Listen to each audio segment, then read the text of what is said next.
Marine Le Pen, est-ce que vous êtes favorable à la nationalisation temporaire? Je crois vous l'avoir entendu. Est-ce que je peux juste répondre à un argument que j'ai entendu? Et là aussi, je voudrais couper la tête d'un canard parce que j'en ai honnêtement assez d'entendre des gens qui sont censés être sérieux, Pauvre canard. qui sont pour certains anciens ministres et qui nous disent des choses qui ne sont pas justes. Vous avez dit tout à l'heure, mon Dieu, si on décidait de faire une dévaluation de notre monnaie, ce serait le drame. Les Français perdraient du jour au lendemain 30% ou 25% de leur bien. C'est une absurdité la plus totale, M. Calvi. La plus totale. Je vais vous donner un exemple. En 2000, qu'est-ce qui s'était passé en France en 2000, monsieur? Eh bien en 2000, figurez-vous que l'euro valait 40% de moins qu'aujourd'hui. Et pourtant, les Français, depuis 2000, n'ont pas vu leur patrimoine augmenter de 40%, monsieur Estrosi. Sinon, ça serait, voyez-vous, bon. Donc, c'est une absurdité. Vous mettez d'accord? La Grande-Bretagne a dévalué il y a quelques mois.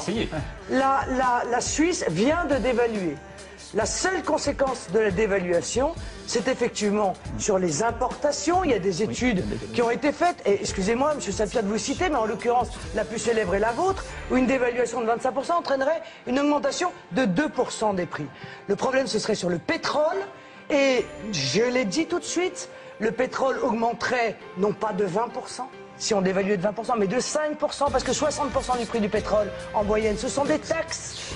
Et il y aurait lieu donc de baisser en contrepartie les taxes et de faire une taxation sur les grandes compagnies pétrolières et gazières. Ça, c'est pour couper la tête du canard qui court comme ça, parce que je pense que les Français méritent quand même qu'on leur dise la vérité. S'ils ont un choix... Oui, monsieur Estrosi, je peux vous l'expliquer. Vous voyez, le prix du pétrole... En diminuant les taxes sur le pétrole, vous retaxez d'une autre manière les grandes compagnies pétrolières. Je vous explique quelque chose.